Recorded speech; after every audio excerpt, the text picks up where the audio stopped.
who is going to use this crisis the most, and who will this crisis help the most?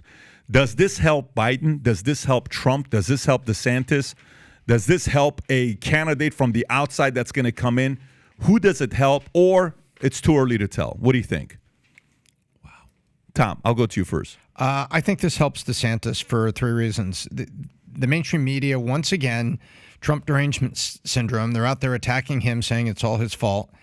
And it's irrefutably on Biden's watch. And so the guy that's standing over here, that there's really nothing stuck to him, is the guy just got a benefit out of a couple big crises and rock throwing. And so I think that helps DeSantis.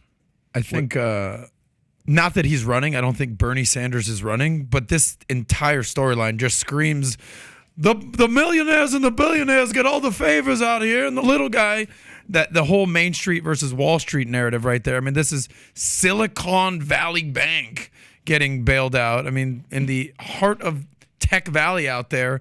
And this just is going to go right to the squad and AOC. And they don't care about you. They don't care about Main Street. All they care about is Wall Street, Silicon Valley. And it's just going to be the same old, Bernie narrative. And by the way, that was the infancy of the Occupy Wall Street movement and how this all started. And he's kind of not wrong to call out this sort of crony capitalism. I don't know. I think that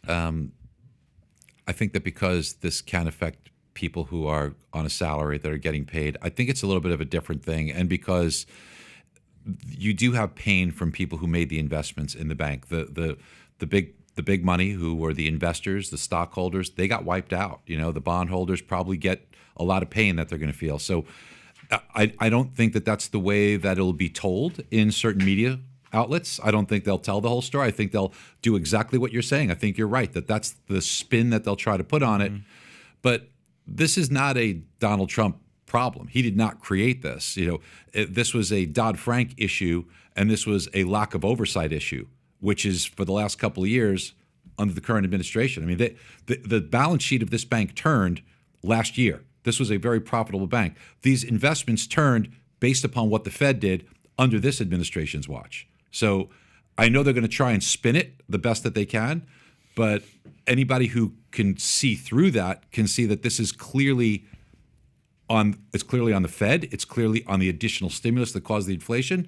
It's on the lack of oversight on what these banks were able to do. At the end of the day, isn't it on specifically Silicon Valley Bank? More than anything, right? They were allowed. Yes, it is, of course. But they were allowed to not have to disclose these as Tier 1 capital losses because of the Dodd-Frank ruling. Rob just pulled this up. Ron DeSantis blames woke culture for Silicon Valley Bank collapse, reminds him of financial crisis.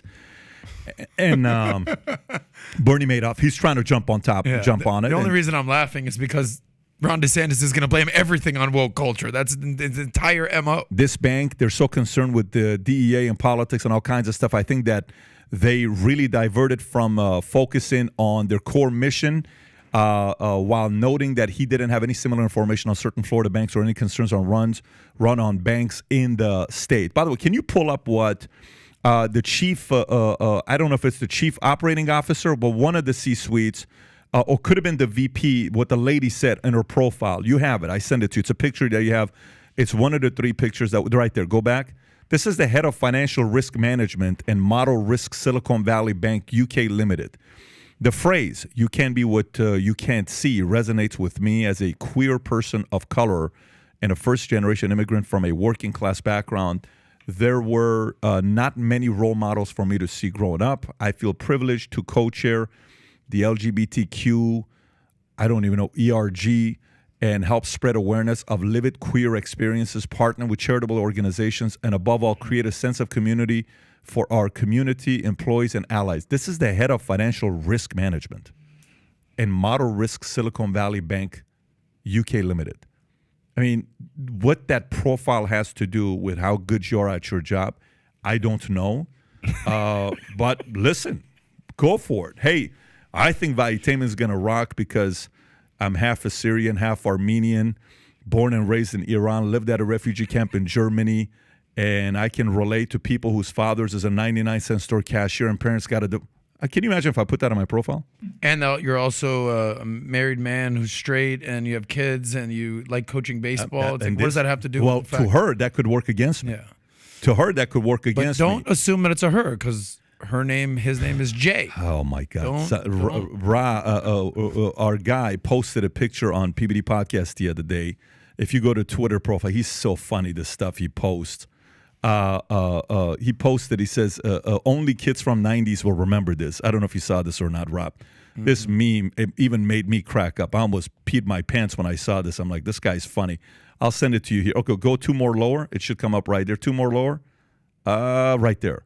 Only '90s kids will remember this. Yeah, I remember that. Yeah. Well, what's crazy? I was having lunch yesterday with a buddy, Oliver. If you're watching this, and he said that he was traveling, and there was a drop-down box just like this, and he had to enter his pronoun. Had to. He was traveling, and I was like, "What'd you put in?" He's like, "Well, I put in, he, his." But he's like, I've never done this in my life. But it was all the he, she, we, they, us, who, what, when, they, LGTQG. And he's like, dude, I'm just trying to get a flight here, buddy. Honestly, if you think about it, to some people, it's intimidating that the American alphabet has how many letters in it? 26. It's 26. 26. Yeah. And that's already intimidating. Yeah, I know. Right? Now you're throwing pluses and decimals and pi signs in there? Holy shit. Only the strong will survive with that many acronyms. I was in the military. We had to remember acronyms, but this one makes it even tougher. So if you like this clip and you want to watch another one, click right here. And if you want to watch the entire podcast, click right here.